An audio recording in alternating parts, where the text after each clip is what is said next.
Hope everyone's getting their Woo Year's resolutions ready.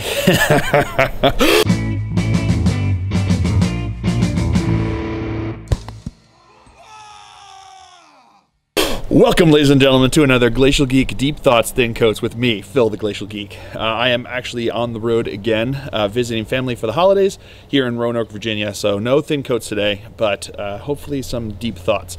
I've been here visiting family for Christmas and New Year's. I'm actually going to be filming a battle report while I'm up here with with Evan from Facing the Gray Tide. So that should be exciting. That'll be coming out, I think maybe next week. I think it's probably going to be coming out next week. You guys will see that, so I'll be filming that. I haven't filmed it yet, so we will film it. But he's a great guy. I played him at Warzone Atlanta, and he saw that I'd be up here and said he'd love to get a battle report. So I said, yeah, his army's beautiful, so I'll be playing that. He's got his Tyranids. I'll probably be playing my Dark Angels. So it should be exciting. I'm excited about that, so that'll be good times. Otherwise, I've been up here. I got a repulsor tank from my in-laws, which is fantastic for Christmas. So I'm really excited about that. I'll be building that and painting it up and getting it ready to start transporting some of my Primaris Marines across the board and then shooting as well. So I'm excited about getting that tank. I just thought it looked really super cool, like a Land Raider that floats. Heck yeah. That sounds super awesome. So I'll be doing that. I also been building up my new Hellblasters and brought all the stuff to hopefully get them built and painted up here, and then promptly realized that I forgot the upgrade sprue shoulder pads for them, so that yeah, he's not going to be able to put those guys on. So I'll be finishing as much as I can while I'm up here, hopefully, and then when I get home, just putting on those shoulder pads and calling it done. They should be good to go for going forward, because the one thing I need is more Hellblasters. I'm sure all my opponents think the same thing. So yeah, that's what I've been working on as of now. There are not going to be any thin coats here because I'm on the road, so it's another Geek on the Go segment here, but hopefully the deep thoughts will tide it over. Speaking of, today's topic that we're going to talk about is going to be a preview of 2018. Some of it including wild speculation on my part of what I think is coming out with regards to Warhammer 40,000. Some of it a little bit more educated guesses, and also doing some preview of what's going on with the channel, hopefully in the new year, and see what's going to happen in the next year. So I'd actually like to start off just kind of going over a bit of what's been going on with the channel this year. I've grown exponentially this year, and it's all thanks to you guys, the viewers. You guys have really helped jump in and start really supporting me with all of the good comments and sharing and telling other people to watch it, and it's just been fantastic. And on top of that, a ton of you guys have really stepped up and helped support the Patreon, which has allowed me to really focus on this. So when I made the move down to Savannah, talking with my wife, we decided that we wanted to make this an emphasis. So I've been emphasizing the channel and putting out the channel and working on the channel and getting everything going with the channel, and that's been what the majority of my work that I've been doing since I moved down to Savannah, Georgia, and that's what we talked about. And you know, it's been tough. Like we've had you know, issues with you know, making things work, but it's happening, and it keeps growing, which is fantastic. And I thank everybody who has supported on the Patreon to help me be able to do that, help me continue to grow the channel, grow the armies that I've been working with, grow the just develop the equipment that I've been using for it, so that now I've got a good setup that I can keep going and expanding and growing into more. It's been fantastic. It really has been, and I thank you guys, all of you, even if you just watched the videos, if you gave it a like, if you shared it, if you subscribed, if you did anything to help support the channel, I really thank you all for everything that you've done in the last year. 2017 has been huge for the channel. I've been around for 2 years now, and it just exploded this year, and that's been fantastic. Got some really great opportunities to go to my first major GT. I did go to Battlezone Ursa up in Alaska, but the Warzone Atlanta was, I think it was like 3 times as big. And now that I'm going to be going to LVO in 2018 and hopefully go to a bunch of others, thinking about the Nova Open and thinking about the ATC Team Championships, I'm really trying to get out there and just kind of really grow as a player and as a channel. So I think 2018's really holding a lot of potential, and 2017 really set the groundwork for all of that to be possible, and it's all thanks to you guys. So thank you very much for everything you've done. 2017 ended with a bang, especially for me and my armies, with the release of the Dark Angel Codex, and has set the groundwork for, I think, a lot of what's going to be going forward for me in 2018. Dark Angels are going to be my go-to competitive list, I think, from here on. I really, really enjoy the Codex. And once I got over the shock of Azrael not being able to protect my Dreadnoughts, I realized it's. I was able to look into it and see just how super strong I think this Codex is going to be. I know a lot of people have frou-frued on it, just saying that that Grim Resolve isn't super strong and that doesn't allow them to just run only Ravenwing as well as they did in 7th edition. I might agree about the Ravenwing part, but I think Grim Resolve is super fantastic in what it allows you to do. It allows you to have gunline support without having to really boost them by throwing in other characters. I think that alone makes it a powerful opportunity. The number of times that I've had Devastator squads on their own, sitting on objectives, firing out at the enemies that I didn't want to just stick a captain in. I mean, it happened a lot. That's really was a major point of a lot of my tactics in battles. And now the ability for them to reroll 1s makes it super strong, you know. And now you throw into that Weapons of the Dark Age, our ability to just make our plasma super strong, the ability to run Hellblasters super strong, and they're all protected by Azrael. So now I've got a new Azrael bomb that's actually more mobile and allows me to be more threatening against my opponents by moving it up there, carrying them up, supercharging, and then throwing in an extra damage onto them is yeah, it can get super brutal, and I'm excited about that. I'm excited about the opportunities and the possibilities that this Codex has. I've been putting together a list that I think is going to be super strong, and hopefully debut it. I'm going to be at a tournament in Augusta, Georgia. It's at Siege of Augusta, which is a wargaming tournament and a wargaming convention for the weekend in Augusta, Georgia. And this is the first year that they're having a Warhammer tournament, and I'm going to be going up there with a couple guys from Savannah. So that should be exciting to be able to try it. And that's going to be the first time I'm really going to get to stretch my competitive wings with the Dark Angels and see what they've got going on, so that come the end of January when I'm going off to LVO, we'll see how much I can keep up with everything that's going on. And I honestly, when I first started getting into LVO, I got really excited because I thought that the list I had been working on, once it got out, once I had the stratagems, that it was going to be competitive, and I was excited. Part of me, you always hope springs eternal, and part of me was like, why can't I compete for like top tournament? Why can't I compete to try to be there competing on the Sunday of LVO when they've only got the top 8 competing? I could do that. Why can't I? Once I've got my stratagems, once I got my Codex, I could do that. And then things, the strategy that I thought I was going to be running with didn't happen. And now I've got one that's really strong. And I think there's no reason that I can't compete for the top spots there at LVO. And I think that's going to be exciting. I'm super thrilled and excited for that possibility. And so we'll just have to see how it goes. I'm just excited to be going there and competing, but I honestly think I'm going into it, not expecting to come in #1, but certainly expecting to be competitive, and certainly expecting to try my hardest and see what I can do. So it should be a good time to start in there. So 2018, I think, is going to start off with a bang, with quite a bit of the Glacial Geek out there on the competitive scene, getting out there and seeing what's going on with his Dark Angels. That's kind of like the start of 2018 is going to be for the Glacial Geek. I also want to expand on the channel. I want to get more programming. I know I've said this quite a bit, but I think 2018 is going to be the year that I try that. I've been recording some Let's Play stuff, so some gameplay, video game Let's Play stuff.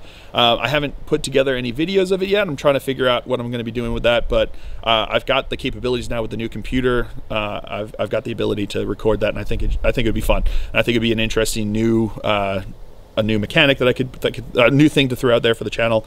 Also, with the success of Jenkins, I'm wanting to do some more stuff with that. Not necessarily the same kind of format where it's like, the Dinosaur Comics format where it's the same thing over and over again, different stories. What I want to do is I want to get out there and do some more things along the same lines of like when Mini Wargaming did the 40K rejects, that kind of thing. So something along those lines, go with the storyline and just kind of play it out with the models. I think it'd be fun. I think it'd be interesting. So those are some ideas that I have floating around. There's always other ideas, RPG, tabletop RPG stuff. board games, something along those lines, maybe battle cards, maybe the Dice Masters game that's coming out that looked really interesting. So who knows, any of this is possible, but I definitely want to expand on the channel. I want to keep putting more and more content out there, and you guys keep telling me you like it. So any ideas in that realm, I'm always willing to listen and hear what you guys have to say, what you guys would be interested in. AOS, I would love to do some Sigmar, but I don't know if I've got the ability, because I mean, getting into it right now, I would only have the one army, and I think that would get kind of old really quick for people. So until I can really get into it and really get into see a scene, because I think the scene for AOS is a little bit smaller in Savannah than the 40K scene. So I'm not sure if I'd be able to grow into AOS or something like that, but we'll see what happens. We'll see what happens. Just got to play it by ear and see what 2018 has to offer for any of that. So that's kind of what's going on with the channel. I think that's what 2018 is going to have, just expanding out there, the Glacial Geek, getting out to more competitive scenes, getting out and about. I've got this pipe dream of someday hopefully being able to play 40K in every state. So I think that would be fantastic. I've played in New York and I've played in Alaska. I'm going to be playing in Virginia. I've played in Georgia, and then I guess I'll be playing in Nevada come the end of January. So we'll see what happens, you know. So we'll get it out there and see if I can get out to more GTs, get out to more tournaments, even if it's just maybe some local tournaments that I could get to, and just get out there and play more in the different states. I think that would be awesome. Have like a map that I could check off each state that I've played 40K in. I think that would be a lot of fun. So we'll see how many I can check off in 2018. So that's what's going on with the channel. That's what's going on with the Glacial Geek. As far as 40K, the future of 40K in 2018, I mean, 2017 was huge for Warhammer. Coming out with the new edition that really shook things up drastically, more so than they have in a long time. I mean, the jump from 6th to 7th was nothing compared to the jump from 7th to 8th. So I think 8th edition 40K really shook things up, and they set the groundwork to make things really dynamic and fun and interesting going forward into 2018. I think as you've seen more and more codexes coming out, and you see more and more armies being competitive and being strong and being you know, certainly playable, and certainly you can do a lot with them on the table. I think that with 2018 coming out, I think they're going to come out with the rest of the codexes, and I think once they come out with all the codexes, you're going to see a system that is going to be universally competitive. I think you can choose any army, and by building up the forces in whatever way that you think they can be competitive. And I think at this point, if you look at it right now, the strongest teams, the ones that have the most competitive lists out there, are the ones that have had the codexes for a bit, because those players have had a longer time to work out the kinks and work out what's best and what utilizes the strengths of their codexes more. So going forward, you're going to see the releases of all the codexes. You're going to see armies getting stronger. I mean, I think orcs are going to be brutal once they come out with their codex. Once they get access to some stratagems, I think that it'll be interesting to see what they do with Tau. I think that, because I mean, Tau have been, you know, traditionally super powerful, and they were in 7th edition certainly. So going into 8th edition now, I think with the access, once they come out with the codex, I think you're going to see them become competitive and strong again in ways that they just aren't right now with the index, unfortunately. So I think once we've gotten everyone off of the indexes and into their own codexes, I think you're going to see a far more a universally competitive, a much more even playing field than we've seen so far with 8th, because when it first came out, I think all the indexes really played well against each other, and then they started coming out with codexes, and obviously the codexes were playing stronger than the indexes.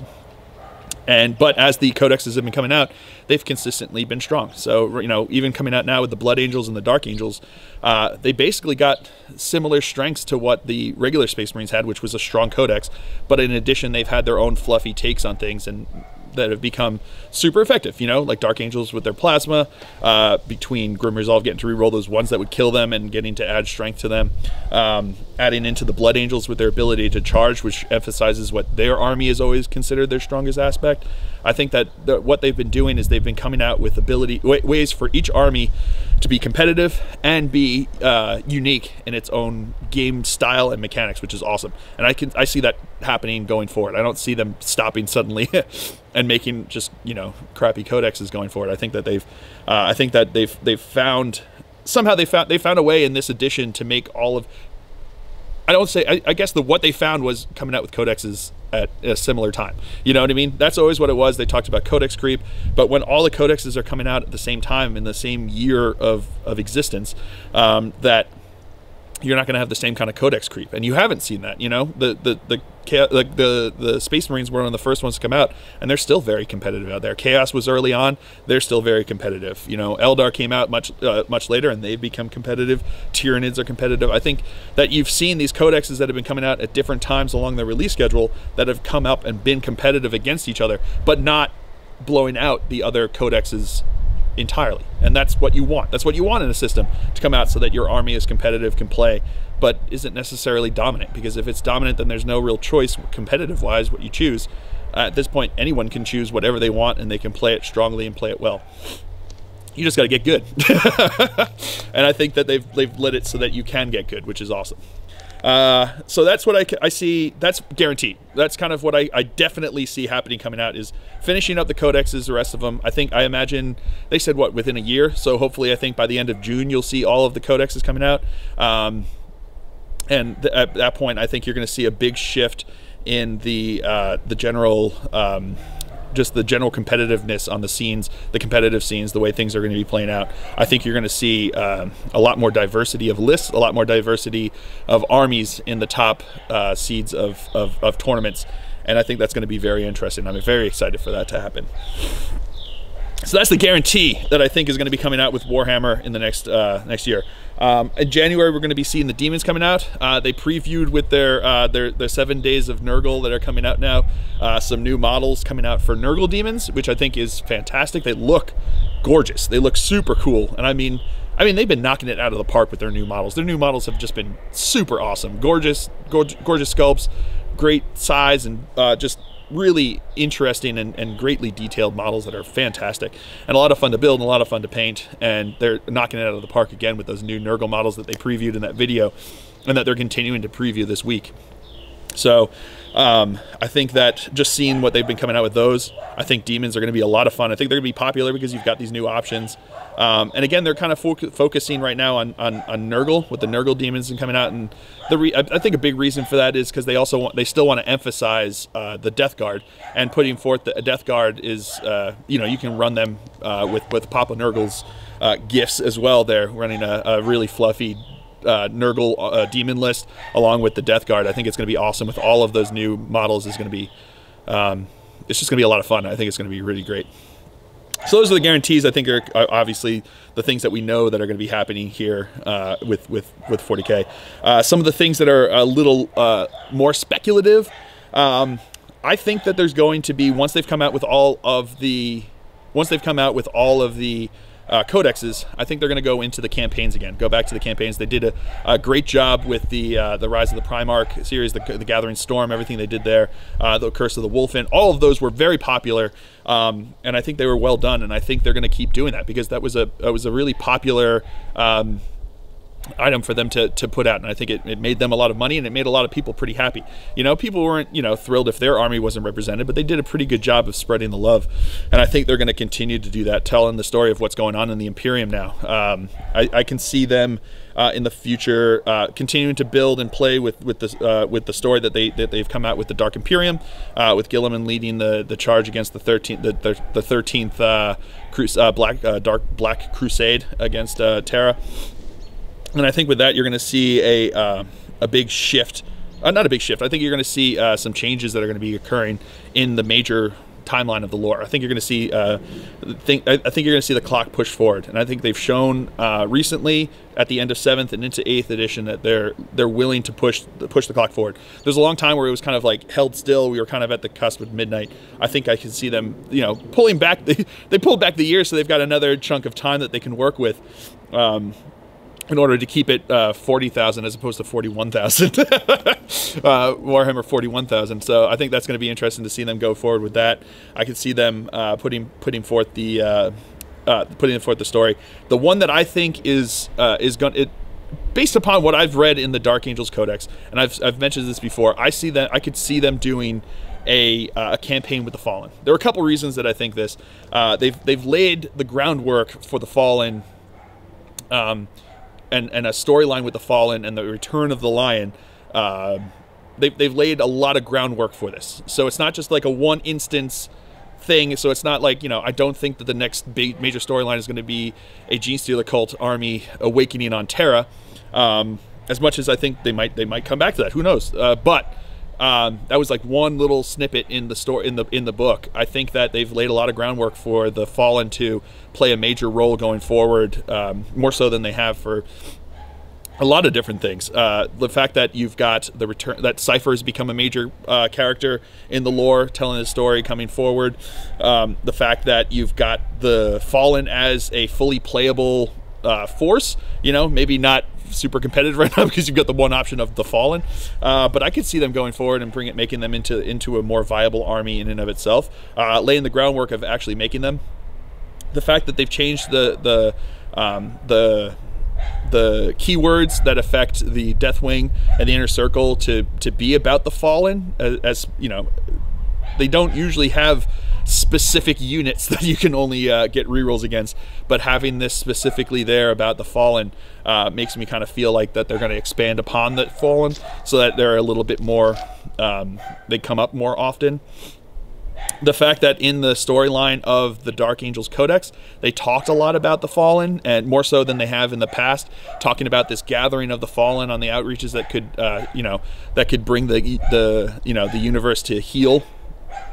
That sounds to me like another crusade. Once the Black Crusade kind of comes through, I could see them, or even supporting the Black Crusade with the Fallen, and that would certainly be something for the Lion to awaken for, with Luther leading a whole host of the Fallen against the Imperium.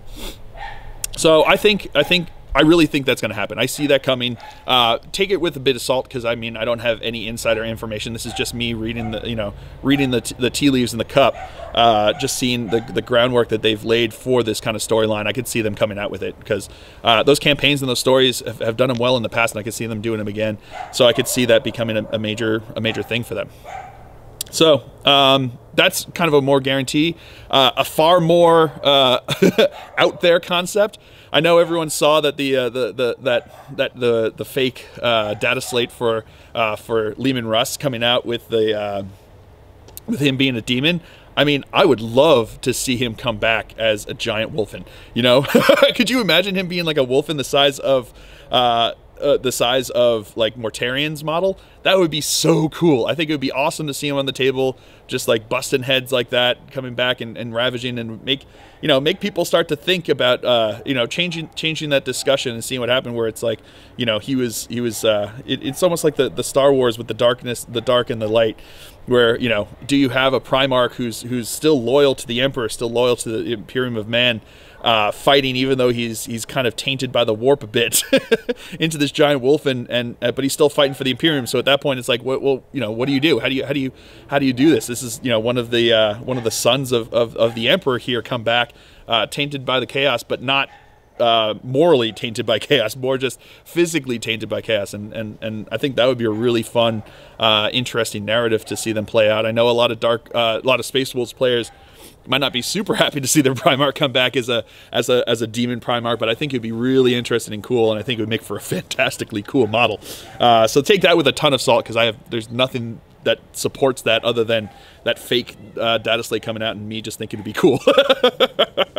But I can see that happen. I think that would be really cool. I think you're going to see more Primarchs. I know there was that whole kerfluffle with the guy from Forge World sending people into a tizzy about the 2 Primarchs coming out that have never had models before. I think that you're still going to see models coming out for the Primarchs in 40K in 2018, just because the ones that came out in 2017 were super popular, you know, with Guilliman coming out, with Mortarion coming out, with Magnus coming out. I think that was 2016, maybe end of 2016 they came out with Mortarion, with Magnus. So between those 3, they've been super popular, and you see a ton of them out there because the models were super cool. The concept of playing with a Primarch is super cool, and they're just really, I mean, their rules are really good. So that's why you see a ton of them. So they're super popular.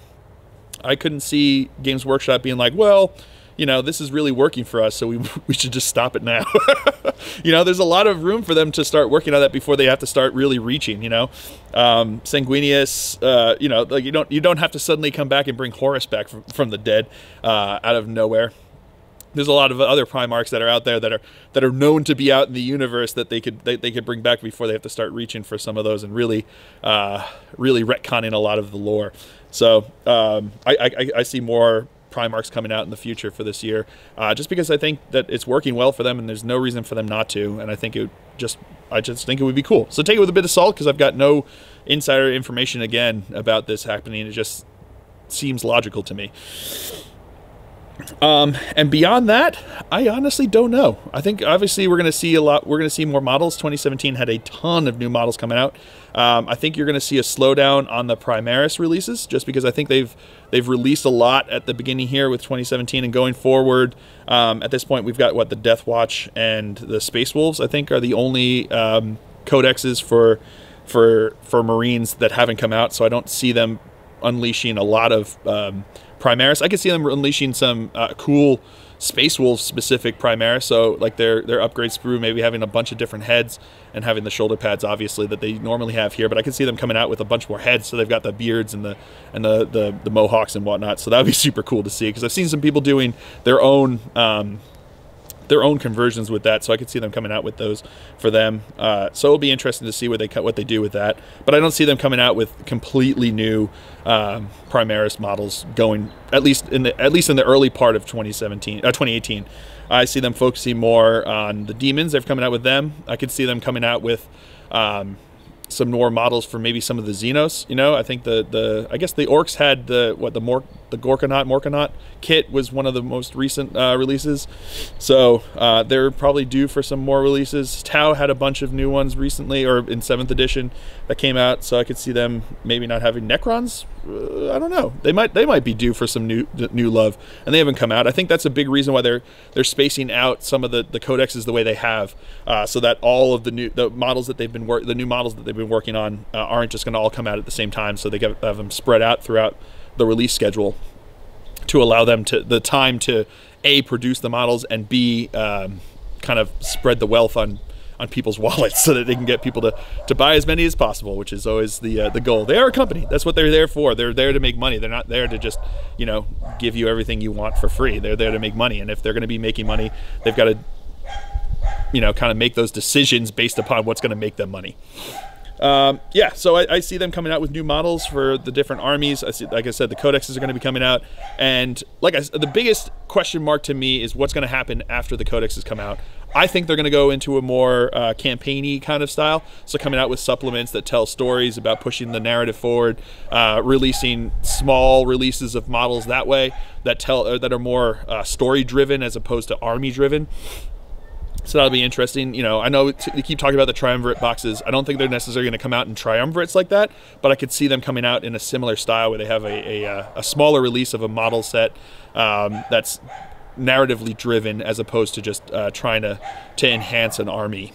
So that should be interesting to see what they do going forward, and that's probably the thing I'm most excited about, other than me getting out into the tournament scene, which I'm super excited about. I think in 2018, the thing that I'm most excited about the system of 40K is just seeing where they go once all of the codexes have come out. So it should be really interesting, should be exciting. It's a great time, and I think 8th edition is going to turn out to be one of the better editions that they've ever come out with. Once things have settled down, it was a big shakeup, it was a big change. Coming out the gate, they tried to allow it so that you could play all of the armies that you had in a way that allowed people to keep playing. But then coming out, I don't think 8th edition just hasn't come to full fruition yet, and I don't think it will until all the codexes come out, and then it'll be interesting to see where they go forward. They've said that they have a set schedule for how they're going to release in FAQs, which settles the scene a little bit more so that people know when to expect big FAQs to come out or expect book FAQs to come out, and I think that's going to go a long way in settling the scene. It'll just be interesting to see what they do going forward. So that's kind of my thoughts here. That's my prognostication going into 2018 of what's going on.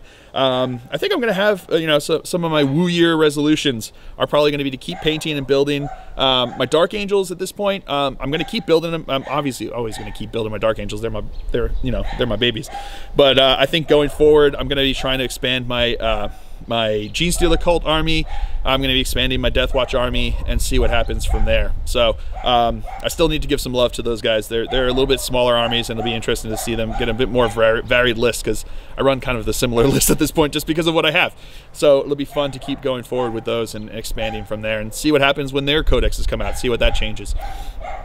I think I'm going to keep trying to paint more, and I'm hopefully going to try to get through all of the backlog of stuff that I have to build and paint. That's my biggest ambition. I don't know if it's necessarily setting the bar a little too high, but we'll see what happens. I've been doing pretty good, banging through a lot of them. So hopefully get through all of my backlog of models for 40K in 2018. That's the goal. That's the aim. I'm not going to stop myself from buying new models, because there's fun, cool new models coming out. But hopefully there'll be a gap there where new cool models from my armies don't come out for a while, and I've got some time to catch up.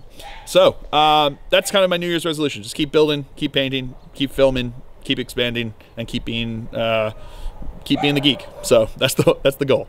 So let me know what you guys have. What Woo Year's resolutions do you guys have going on for 2018? What do you guys want to see happen within the world, or the realm of Warhammer 40K, or just the realm of geekiness, or whatever it is? Just let me know what you're excited about for 2018 going forward, and keep going. Let me know what tournaments you guys are planning on going to, what you guys are planning to do competitively or not competitively. Maybe you've got a campaign that you've been planning with your friends that you're finally going to get to in 2018.